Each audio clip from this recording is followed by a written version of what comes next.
बुंदेलखंड के जमीन खिसकने जैसी पपड़ीदार मिट्टी पर बसा था कपाली गांव। वर्षों पहले यहाँ एक भव्य मंदिर था जिसमें पुजारी बालकृष्ण शास्त्री लोक कल्याण के लिए दिन रात मेहनत करते थे।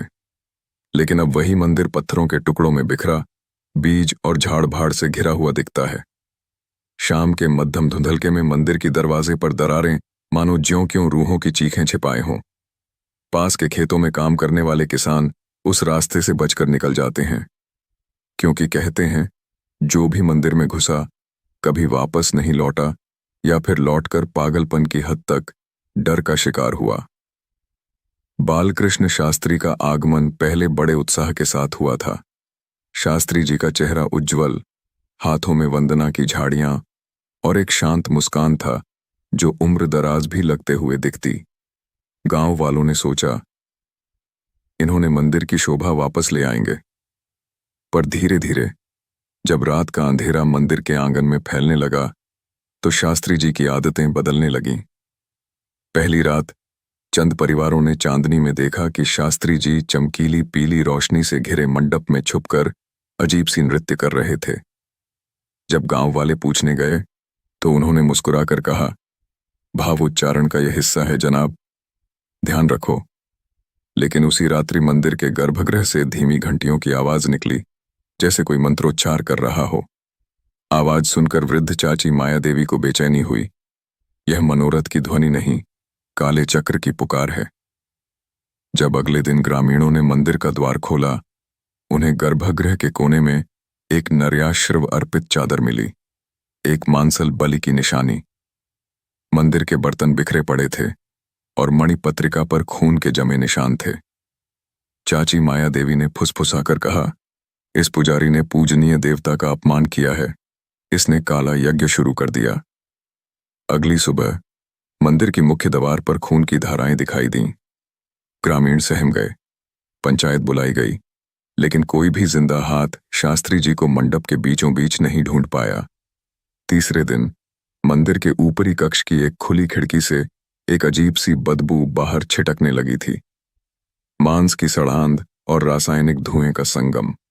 जो लोग पास से गुजरे उन्होंने देखा कि गर्भगृह के फर्श पर कुछ लाल लकीरें बनाई गई हैं। अंततः चौथे दिन की सुबह मंदिर की ईंटों में छुपा शव मिला। बालकृष्ण शास्त्री का मरा हुआ शरीर, आंखें खुली, मुंह छलनी और कमर के पास दाहिने हाथ से बने त्रिशूल के नुक्कड़ पर बैठे थे खून के टांके। शव के चारों ओर एक विचित्र वृत्त बना था जो तांत्रिक चक्र का प्रतीक सूचक था।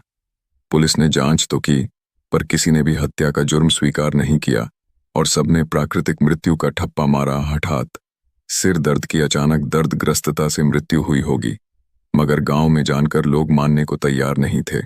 गांव के मुखिया ने मंदिर को बंद करवा दिया और शास्त्री जी का अंतिम संस्कार पास के श्मशान घाट में कराया गया।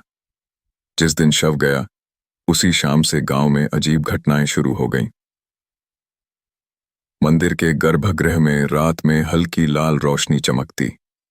2 चांदनी रात में घंटा बजने की आवाज सुनाई देती। 3 सफेद वस्त्रधारी अजीब परछाइयां मंडप की छाया में उछलती। 4 मिट्टी की मूर्तियां टूटी मिलती और मंदिर परिसर में अकारण भीषण ठंड उतर आती। कई ग्रामीणों के गायब होने की खबरें हुईं। मध्य रात में उत्सुक युवक मंडप की ओर बढ़ते, पर या तो वे बेसुध पकड़े गए या उनके कपड़े ही मंदिर गेट पर लटके मिलते। गांव वालों ने मंदिर के प्रवेश द्वार पर लाल मिट्टी और चावल से पुतला बनाकर उसे जला दिया, पर उससे काला यंत्र रुका नहीं, बल्कि और भयंकर हो गया।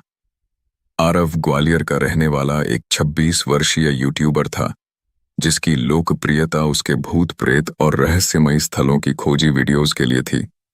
आरव की अनदेखी दुनिया चैनल में पिछले महीने उसने एक प्राचीन भूल भुलैया की कहानी सुनाई थी और अब वह कपाली मंदिर की दास्तां पर कैमरा घुमाने को उत्सुक था।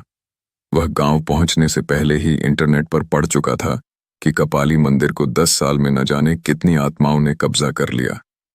गांव पहुंचने पर उसने मुखिया और चाची माया देवी से बातचीत की, पर बातचीत के बीच वे डर कर चुप हो गए। फिर भी आरव ने कैमरा खींचा और बोला, ये चैनल डरता नहीं, जान चाहता है।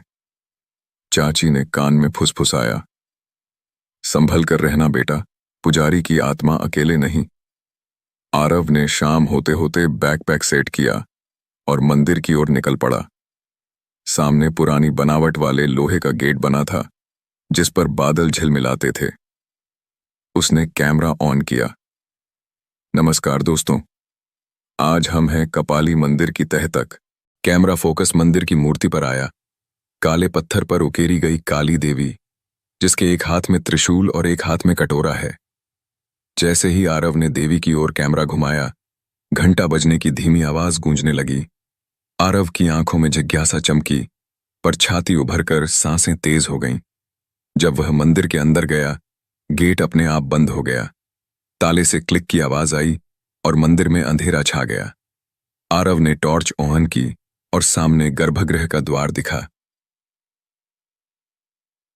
जिस पर लाल रंग से एक रेखा खींची गई थी। टॉर्च की किरण जब रेखा से टकराई तो आवाज आई, मत आना। आरव ने हिम्मत करके कदम बढ़ाया, पर कदम रखते ही टॉर्च ढह गई और वह अंधेरे में गिरकर बुरी तरह चोटिल हो गया। जैसे ही उसने टॉर्च दोबारा ऑन की, उसकी स्क्रीन पर एक सफेद साया घूमता दिखा। पुजारी का प्रतिरूप, चेहरा धब्बेदार, होंठ बन से सिकुड़े और आंखें गहरी कालिमा से जकड़ी हुई। आवाज कांपते होंठों से निकली, यह मेरा मंदिर है, मेरी साधना अधूरी, मेरी आत्मा शांति नहीं पा सकती। आरव पीछे हटने लगा, पर घुटनों के बल मंदिर की दीवार से टकराया और बेहोश हो गया। सुबह मंदिर के बाहर शोर मचा मिला, गांव वाले और पुलिस। आरव बेसुध पड़ा था, उसके हाथ कपड़े खून से सने थे। पुलिस ने हिम्मत करके गर्भगृह का ताला तोड़ा, लेकिन जो कैमरा वहां पड़ा था, उसकी रिकॉर्डिंग में सिर्फ आरव का चीखना, दरवाजों के जोर जोर से बंद होने की आवाज और पास पड़ोस के झाड़ फूंक की टेपिंग मिल रही थी। कैमरा अचानक ऑफ हो गया। चाची माया देवी ने दुआ मांगी, बेटा, मोल चुना तूने, इस पुजारी की आत्मा अब कभी चैन से नहीं बैठेगी। आरव जब होश में आया तो वह बोलने लायक नहीं था, लेकिन उसकी आंखों में झक्कर चमक थी। उसे मंदिर के अंदर की छोटी छोटी घटनाएं याद थीं। लाल रक्त से लिखी एक मंत्र लिपि, वो मंत्र जो सुनकर रूह कांप उठती, मिट्टी की कटोरी में जमे हुए अंगूठों के निशान। उसने देखा कि उसके बैग में मिले फोटोग्राफ्स में पुजारी के हाथ काले पंजे थे, जैसे उसने खुद त्रिशूल पकड़ा हो। कुछ दिन बाद आरव गायब हो गया। जो मोबाइल रिकॉर्डिंग पुलिस के पास बची थी, उसमें सिर्फ अब यह मंदिर नया पुजारी पाकर खुश है कि कुछ शब्द सुनाई दिए, और फिर काली हंसी की रिकॉर्डिंग सुनाई दी। उसके बाद गांव में कई बार सफेद वस्त्रधारी युवक मंदिर के समीप देखे गए। उसकी ही ध्वनि, उसकी ही चाल, लेकिन चेहरे पर उन सफेद वस्त्रों के सिवा कुछ दिखाई नहीं देता। गांव वाले अब कहते हैं, मरा हुआ पुजारी जीवित हो गया, नए शरीर में। बेटा, तुम सुनकर क्या समझे? मरा हुआ पुजारी अब लौट आया है।